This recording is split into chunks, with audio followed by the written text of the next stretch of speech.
Okay, the gap is 8 points to Citron as we head into what should be the final round of the World Rally Championship. And this is not my first attempt of recording this because, well, I noticed that I forgot to switch my microphone back on after the country postcard clip had finished.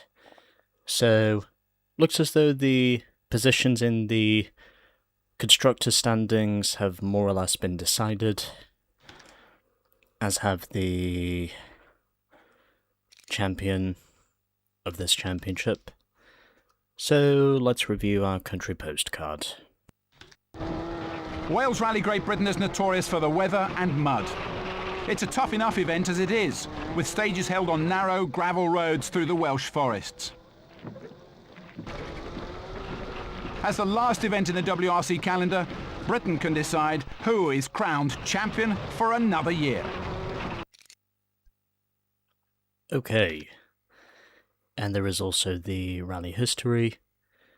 To those who are familiar with the World Rally Championship, you will know that for most of its history, Great Britain has been the finale, usually held in November, and I will say that it is quite remarkable to have a rally here. And in case if I didn't mention it before, Rally GB is actually returning in 2027, as Scotland has now managed to throw their hat in the ring of hosting a World Rally Championship event for the first time since 2019, if I remember. Although partly the reason why Rally GB was taken off the calendar was because of COVID, but I think with new regulations coming in for 2027, it should definitely provide a sense of deserving nostalgia for those who are the rally traditionalists. And I always thought of Great Britain to pretty much be the perfect catalyst to pretty much end any intense WRC championship. Not to say there haven't been some good venues over the years, but to most fans, well, Rally GB pretty much is the backbone of what really makes the championship work. I would honestly say in terms of the marquee events, they would probably have to be Monte Carlo, Finland. We'd probably also put Greece in there with Corsica, and what's the other one? Australia, among the events that are considered very popular by WRC fans. I did already set a time on this stage, but because my microphone was not switched on in the playback of my original take, I just figured I had to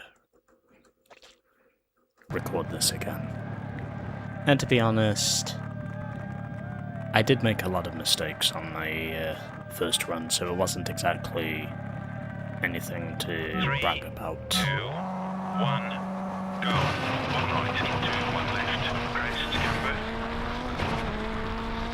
4, 3 right and 1 left, crest. So we're pretty much starting off with what's effectively a straightaway, and then a chicane. And it looks as though, at the moment, we have done well from the launch, and still on the mud for now,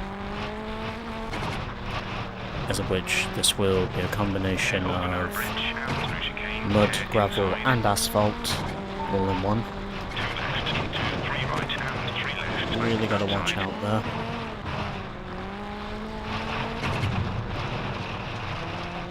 Okay. And up a straightaway, and then on the brakes, because of the trees. You kind of have to get on the brakes there when you know you're surrounded by trees. And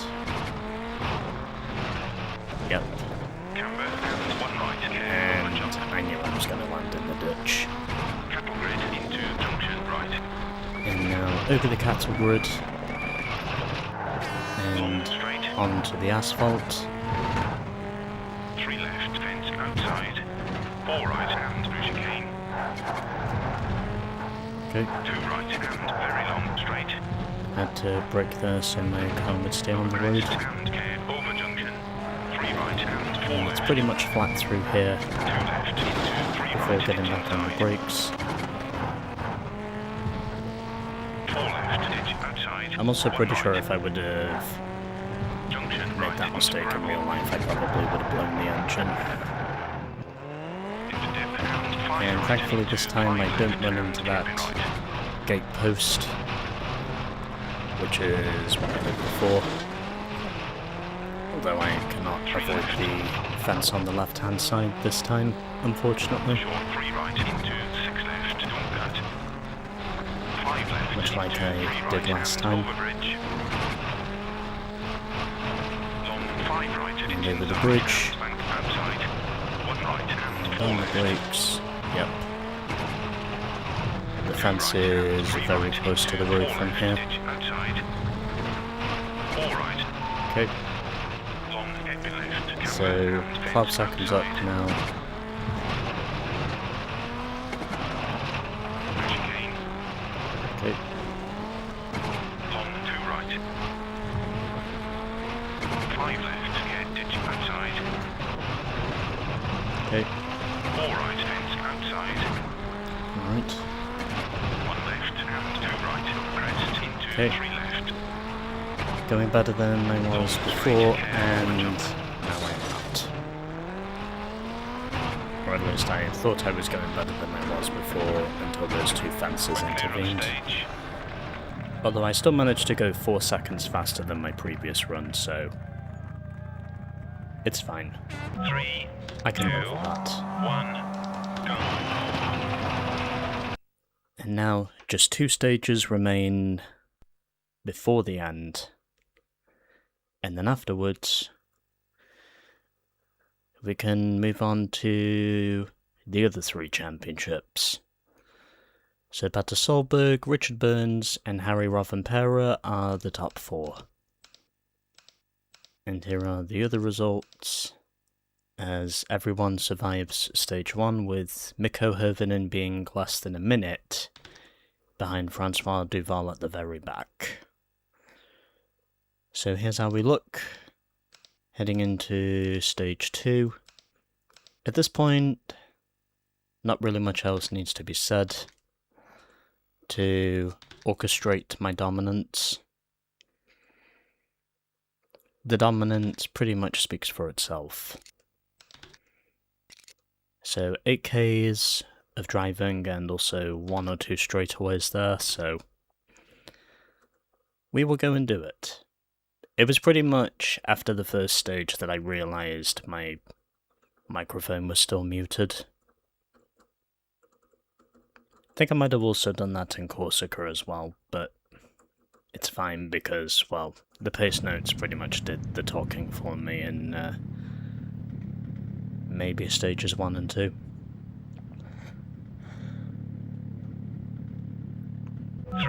Should also be mentioned the reason as to why Mitsubishi do not have any numbers on their cars, from what I know, is mainly because in 2003, along with Hyundai, they were pretty much part of a double manufacturer's boycott. And both of them basically withdrew their entries from the WRC. Hyundai would be gone for a while, but Mitsubishi would return the following year in 2004, and then in 2005, or by the end of 2005, they basically just, well, they left. And just hitting 130 before approaching the junction. That's literally as fast as you can go in a rally car, especially on asphalt. I had a feeling I was going to do over 130 eventually, but I never could have predicted where it was going to happen. I mean, this isn't Finland. Very long to left. It's definitely its own animal here, I would say. 3 left, gear rocks.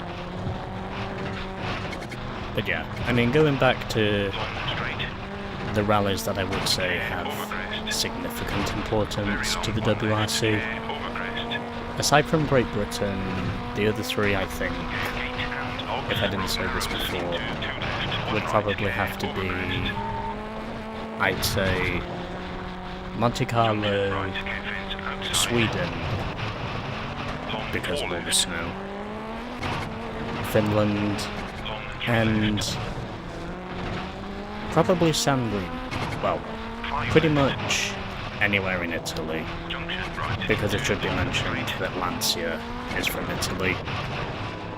And normally when most people think of the poster childs of the WRC, they typically think of Lancia, whether that be for the Stratos, the Delta S4, or pretty much the Delta Integrale. Lancia is a name steeped very deeply in the WRC, and they're also competing again now in the WRC 2 category with the Ypsilon, if I remember correctly. Even though, technically speaking, that's not a Lancia designed car, because, well, the Ypsilon, from what I know, comes from Chrysler. They both technically fall under the Stellantis brand because, well, Fiat, which previously owned Lancia and Chrysler, Stellantis now pretty much owns all three.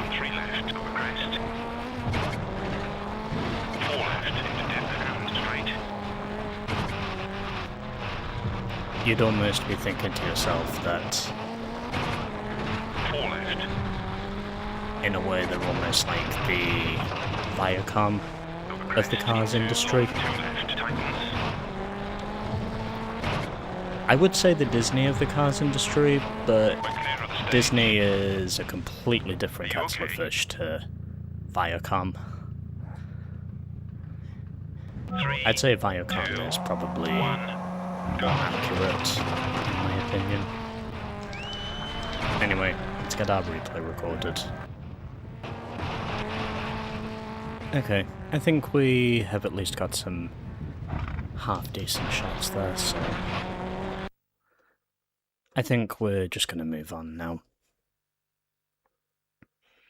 as we have one stage to go, and now we've unlocked stage 3 of the WRC Evolutions, because, well, the total mileage driven does actually count towards the Evolutions upgrades that you get on the cars.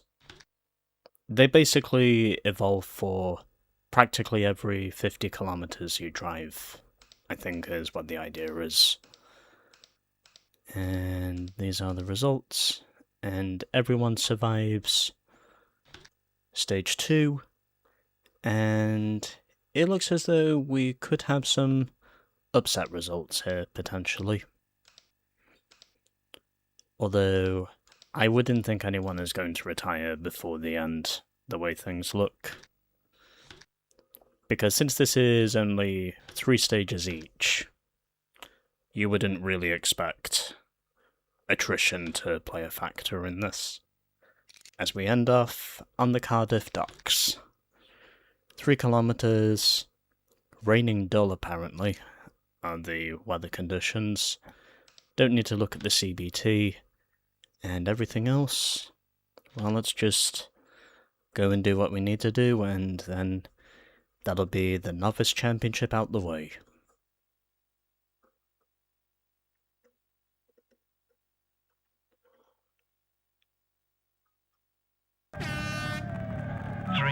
So, time for what should be the final stage of the Novice Championship. And we're up against one of the Fords this time, which Should also mention we have not done a super special for a while. I think the last time we... Okay, I'm gonna restart. This was not in my vocabulary. 3, 2, 1. So... 6 right. This is the Into long 5 last right. and final stage of the Novice Championship in this 5 game. right. We already clinched the championship mathematically a long time ago, so that doesn't really matter. Long 3 right. And Tightens into 4 right. I doubt we're going to lose from here, as long as I don't do that again. Hairpin right. The motor normally does get very slippery, Hairpin right. which is why I clipped the wall. Long 3 left. To be honest, I restarted simply because, well, my car decided it wanted to pretty much get beached. And that was pretty much the 2 left. Tightens into big 4 dumb left. mistake I made. Hairpin right. But believe it or not, the total number of miles you drive in the championship, it all counts towards you getting the upgrades. Depending on which car you drive, all of them will pretty much evolve to being about as good as they are going to be once you've driven enough kilometers, and then afterwards, well, depending on how you do from there, you can more or less be unstoppable if you manage to know how to nail it. And through the final corner, We're clear of the stage. I also hit the Armco there right at the end, 2, and it was Mikko Hogan who I was up against.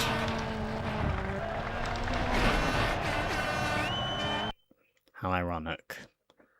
One of the two non-scorers in this championship happened to be the one I was up against. And these are the results. And Mikko Hirvonen apparently was second fastest in the Super Special. Anyway, let's see how everyone else did.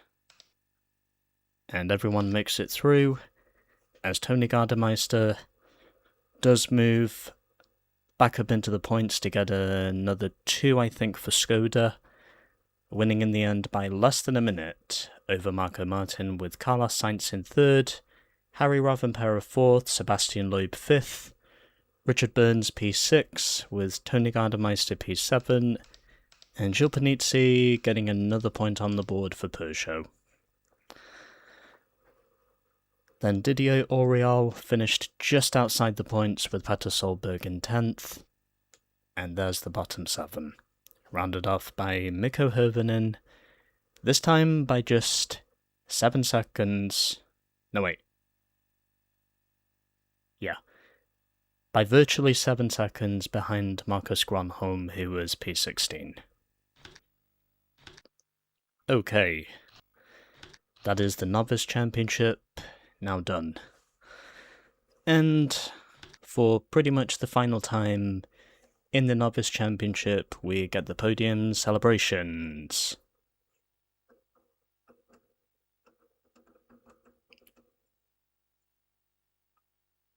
As soon as the game loads. Okay. Another gold in the Evo 8. Honestly, what I expected. And now that we've gone through all of the podium cutscenes, now we just need to get the one that confirms us as champion. So this is how they finished at the end of the Novice Championship, with Harry Rovanperä taking P2 with 65, Sebastian Loeb was 3rd with 62, then Carlos was able to move up to 4th with him... Okay, Carlos finishes P4 in the second Citroen with Richard Burns in P5, and Marco Martin moving up to 7th in points as he was P2 in Rally GB. And 15 drivers scored points overall, rounded off by my teammate Alistair McRae, who finally got some points on the board in Australia, although they might be his only ones. Those will not be all. And everyone managed to cross into double digits on the point scoring. So Mitsubishi wins with 143, then Citroen second with 136. Peugeot manages to cross into triple digit figures as well with 101 points. Subaru were fourth with 71, then Ford finished fifth with 51, Hyundai sixth on 31.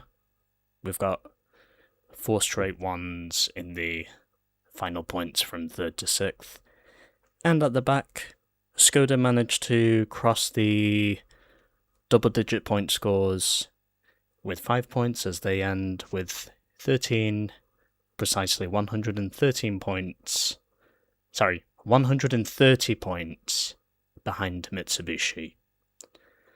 Novice Championship done, and now we get our bonus cutscene indicating we are the champion. Which is basically what this will be.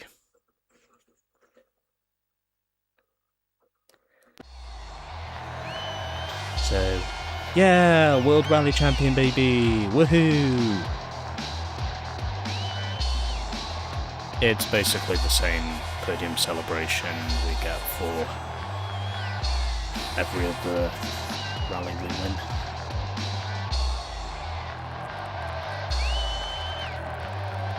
And pretty much the same character animations as well. It's not really any different. So as soon as we finish the championship in this game, regardless of which difficulty it is, we get sent straight back to the main menu.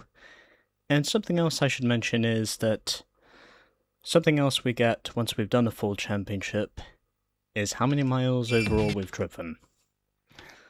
So, we just beat the Novice Championship, and next up will be the Professional Championship. And basically, because I want to make sure that I get my Mitsubishi maxed out, that's pretty much what I plan on doing. As in the end, with a few stage reloads, I will admit, and a couple of restarts, I drove 189.7 miles in this car.